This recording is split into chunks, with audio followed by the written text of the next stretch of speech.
Welcome back, Talk Line on Metro News. Hoppy Kercheval with you live at the PGA here at the Greenbrier, and joined by Frank Gardenia to my far left of Metro News Sports, and also by Mickey Jackson of Harpers Ferry. Played for Harpers Ferry High School, was a standout player there. Went to Marshall, standout player at Marshall, and also was an assistant with Woody Hayes at Ohio State for what, Mickey, 5 years? 5 years, yeah. 5 years? 5 years. The pride of Harpers Ferry, man. This is kind of an Eastern Panhandle kind of thing going on here now, right? See, I'm from Charlestown, and Mickey from Harpers Ferry. I'm not from Musselman, so I don't know if I fit in. I mean, it's kind of an Eastern Panhandle kind of thing Except going that, but you can't get that vibe too much, as Mickey can tell you, because I'm from Charlestown. He's from Harpers Ferry, right? And that's like... That's a rivalry. That's a rivalry. Big rivalry. Big rivalry. What We always played Charlestown in our last football game of the season, and as a matter of fact, the last game that I played against Charlestown, I believe we won. We went undefeated that year. What about the rock in the? You talk about the rock in the end zone at the Charlestown field. No, it was the Shepherdstown field. Oh, the Shepherdstown field. Well, the joy of being in the end zone just overpowered the agony of falling on that rock if you should happen to stumble inside the 1 or 2 yard line. So I always made it a point anytime I had the ball in my hand inside the 5 that I was going to score. Try to score standing up, too. Standing up. Exactly. Mickey's an interesting guy, Hop, because from Harpers Ferry to Huntington in the 60s. Can't get there from here. Was an incredible trip. And you mentioned he coached at Ohio State. He also was on the coaching staff of the 1970 Marshall team that perished in the plane crash. He was one of the assistants who was not there at the game. He was scouting with Carl Coker. Is that right? Yes, I was with Carl Coker. They were scouting a game at Penn State, and they were not on the flight. Give us a Woody Hayes story. Well, the best story I have about Coach Hayes, I have a lot of respect for him, is that he was just unselfish and compassionate in his time and his effort.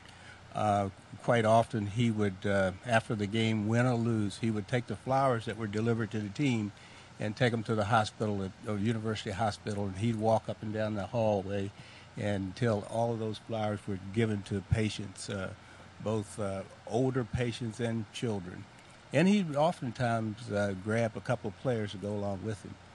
But we always had fun. He was always had fun. I remember a story. We were coming off the field, Woody Hayes versus Bear Bryant in the Sugar Bowl in 1978. And this lady approached Coach Hayes after the game, and actually he was walking disappointed with his head down, and he said she looked up at him, and he bumped into her.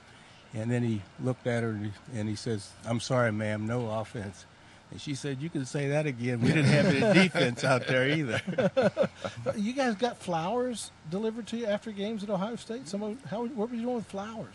During the week, there would be flowers given, congratulation flowers given to the coaches and sent to the staff at various times. Of course, our senior year, we went undefeated right up until the Rose Bowl, and of course everybody was real happy with the performance on the team.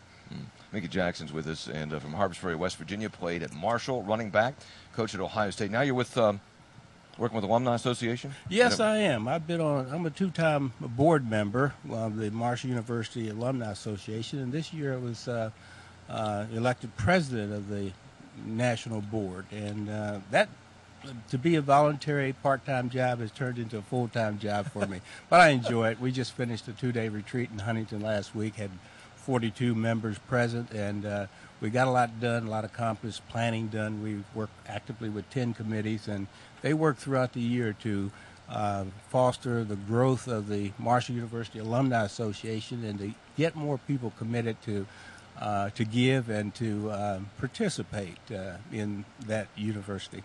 Do you think that, I mean, that's still an issue? Look, you got to win. Everybody understands that, and then more people get on board. But it does take committed fans not only coming to the games, but making donations, being supportive, and you just have to get. And I think that's one of the things, and I'm parochial because I'm a WVU guy, but you have to have that no matter where you are.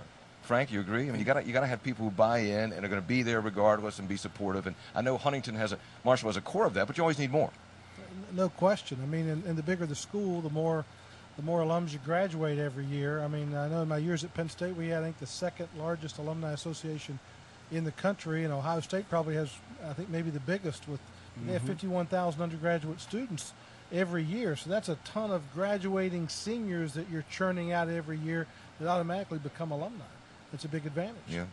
We have about 80,000 alumni at Marshall University, and we're organized into about 40 clubs throughout the United States. And it's important that these alumnus and fans, they have game watching parties at various locations, and they organize trips to come back to the university. And locally, they raised funds for scholarships for Marshall University students. Mickey, you live in Columbus. What's the mood with Ohio State football right now with all that's gone on in the offseason? Well, it's a disappointing mood because the fans in Columbus, Ohio, really love Jim Tressel. He's done an excellent job, and for the university and for the kids at the university, and he will certainly be missed. So they're just anxious at this point. I was at an alumni outing at Ohio State just a few weeks ago, and the new head coach, Luke Fickell, indicated his disappointment in what has happened in the past, but that's over. He's not talking much. The players are not talking much about it.